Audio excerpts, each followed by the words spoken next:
உலக தமிழ் மூலிகை ஆர்வலர்கள் அனைவருக்கும் வணக்கம். இன்றைக்கி உத்தாமணி என்று சொல்லக்கூடிய வேலிப்பருத்தி மூலிகை மருத்துவ பயன்கள், சித்த மருத்துவத்தில் சித்தர்கள் வைத்தியர்கள் எப்படி இதை பயன்படுத்துகிறாங்க, இது எதுக்கெல்லாம் மருந்தாக பயன்படுது அப்படின்றத பார்க்கலாம். சித்த மருத்துவத்தில் உத்தாமணி மூலிகை பயன்களை பற்றி நம்ம தெரிஞ்சுக்கலாம். இப்போ இந்த உத்தாமணி இலையை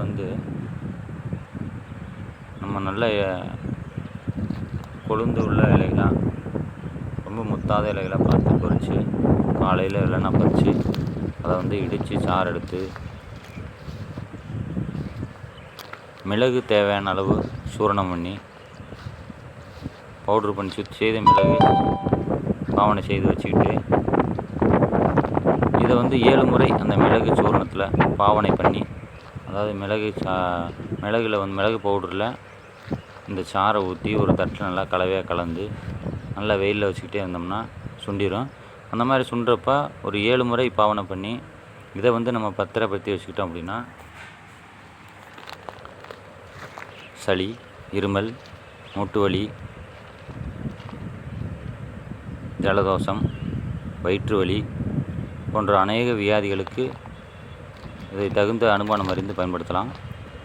நிறைய வைத்தியர்களும் மருத்துவர்களும் கைவசமாக வைத்திருக்கக்கூடிய ஒரு உத்தாமணி மிளகு கற்பம், இதற்கு பேர் அப்படின்னு சொல்லி எல்லாம் ரெடி பண்ணி பயன்படுத்துகிறாங்க.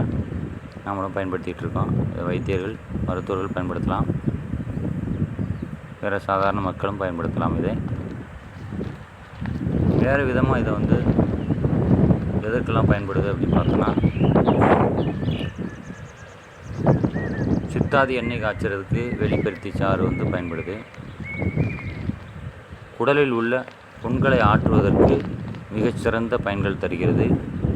குடல் புண்களை ஆற்றுவதற்கு இதை எவ்வாறு பயன்படுத்த வேண்டும் என்றால், இதனுடைய காய்கள் நம்ம குடலுக்குள்ளே எப்படி இருக்குமோ அதே மாதிரி சின்ன சின்ன காய்களாக இருக்கும்.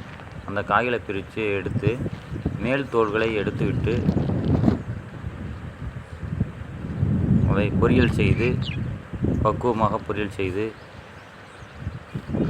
தேங்காய் பூ தூவி இதை வெறும் வயிற்றில் தொடர்ந்து 3 நாட்கள் 4 நாட்கள் வாரத்தில் அதிகபட்சம் ஒரு 2 நாட்களாவது நம்ம பயன்படுத்தி வந்தோமானால் குடலில் உள்ள சிறுகுடல் பெருங்குடல் உள்ள புண்களை ஆற்றுவதில் முக்கிய பங்கு வகிக்கிறது.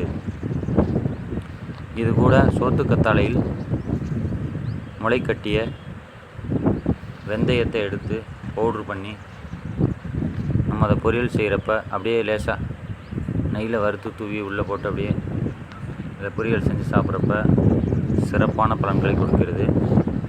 இந்த வீடியோ பிடிச்சிருந்தால் லைக் பண்ணுங்கள், ஷேர் பண்ணுங்கள், சப்ஸ்கிரைப் பண்ணுங்கள். நன்றி, வணக்கம்.